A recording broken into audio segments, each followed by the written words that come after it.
Alright, what's going on, guys? It's GCP here playing some Black Ops 4. And in this gameplay, I went 47-6. Oh my goodness, dude. I was facing off against a couple of very prestige elites, okay? Prestige masters. I'm gonna call them prestige elites because these are some sweaty players. And even though I'm a sweat myself, but I run solos most of the time, so, you know, it's kind of by chance where if you get into a lobby, sometimes you might face off against other sweats and sometimes a team full of sweats. Now, I faced off against 3 Prestige Masters on the other team, and I had 1 Prestige Master alongside myself. So, when I'm facing off against any Prestige Master, I'm kind of weary because I don't know whether they're just very good because of playing that much, or they just play a lot and, you know, they've leveled up for that long. They just have a lot of playing time. It doesn't really mean that they're that good in skill level. So I was kind of curious, but these guys, I played with them the match previous to this and they did really well. So I was like, you know what, I'm gonna go all out against these guys. I'm actually gonna try to do really well. And I did manage to do exactly that and managed to actually beat these guys down. So that was pretty amazing. Anyways, let's talk a little bit about the great news. I don't know if it's great news or not, but it was a pretty shocking news to most. Yesterday, a lot of people spoke about it, but I'm a day late. About Vonderhaar actually leaving, being fired, let go, whatever, from Treyarch and anything to do with Call of Duty. Now, how do I feel about that? Now, honestly, here's the thing. David Vonderhaar has been with Treyarch since, what, Black Ops 1, Black Ops 2, World at War.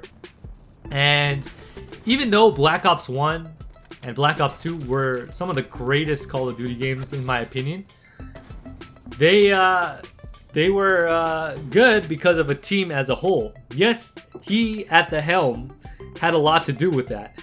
But again, a Call of Duty game is not going to run great based off of just one person and one person alone. It takes a team. It's a total team effort. Yes, one person can lead that charge, which in that case it was David Vonderhaar. But as we learned from his Twitter, that he wasn't really responsible for Black Ops 3 or Black Ops 4. And in Black Ops 4, you know, he was responsible for Blackout. So that was actually kind of surprising to a lot of us because we thought he was in charge of Black Ops 1, Black Ops 2, and Black Ops 3. Now, Black Ops 3 was actually a really good game, and I really enjoyed Black Ops 3. So, you know, that, of course, as we have learned, wasn't, you know, worked on by David Vonderhaar. So, if that's a good Black Ops game, and it wasn't worked on by him, that tells me that Treyarch, or the next Call of Duty game, Black Ops 5, as it's been reported so far, as we know it, is gonna be okay. I don't really have concerns so much for Black Ops 5. I really don't. I think it takes a team, again, like I said before, to make a great game. And since the majority of the team is gonna be the same from the previous Black Ops games, I don't think it's gonna be that much of an issue. Now, one thing I do have an issue with, and I said this on Twitter, is, first of all, that I had a different take on this whole thing with Vonderhaar leaving. Now, I don't know the reason why he actually left. Initially, I thought he got fired or let go because he made a political rant, which, again, I'm definitely against. Like, anything political that you have on Twitter or any type of social media, especially when you go out on a rant and start spewing stuff from your mouth like that, I definitely think there should be some consequences for that. Especially if you're part of a company and you're under contract or something like that. But at that point, you know, he wasn't under contract anymore because he was let go. So obviously this man had a lot of emotions, which I feel for him. If something did go wrong, if he was, you know, let go or he was fired or whatever the case may be, obviously you have to get all that weight off your shoulders. But at the same time, you know, to have a position where, you know, you have some sort of influence, you should know better. And that's what I feel about that whole thing.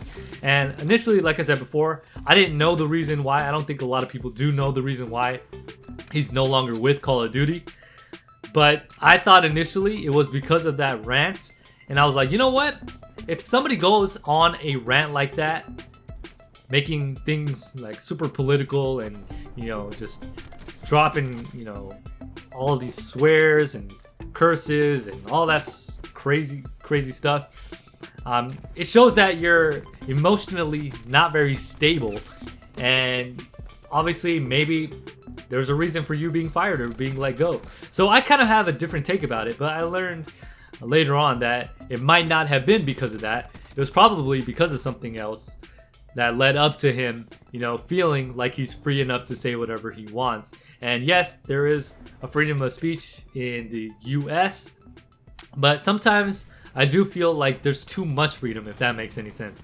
Sometimes it lets us say and do things that would not be acceptable in other countries or other parts of the world.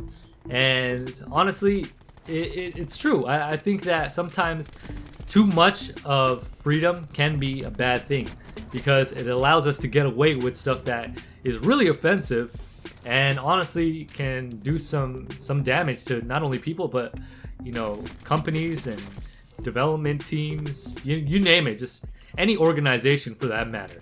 And honestly, I thought that was the reason why he was let go, but I think it was another reason, which we don't know yet. I'm sure Activision Treyarch will probably have a statement regarding what the whole situation was about, or why he's let go, or, you know, maybe he's pursuing something else. I don't know. You know, sometimes they always say things that might not always be true, or how things actually went down, but I'm curious to know what actually went down. Maybe Vonderhaar will actually say exactly what happened, but who knows, man. He deleted his Twitter initially, and then he brought it back online.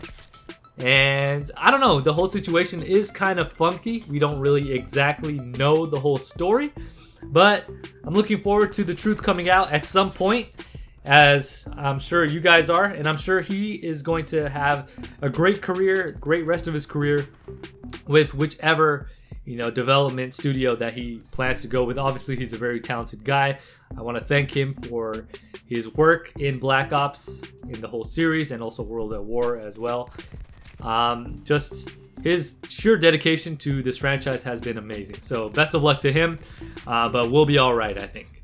Anyways, let me know your guys' thoughts down below. I'll catch you guys on the next one. This is GCP, signing off.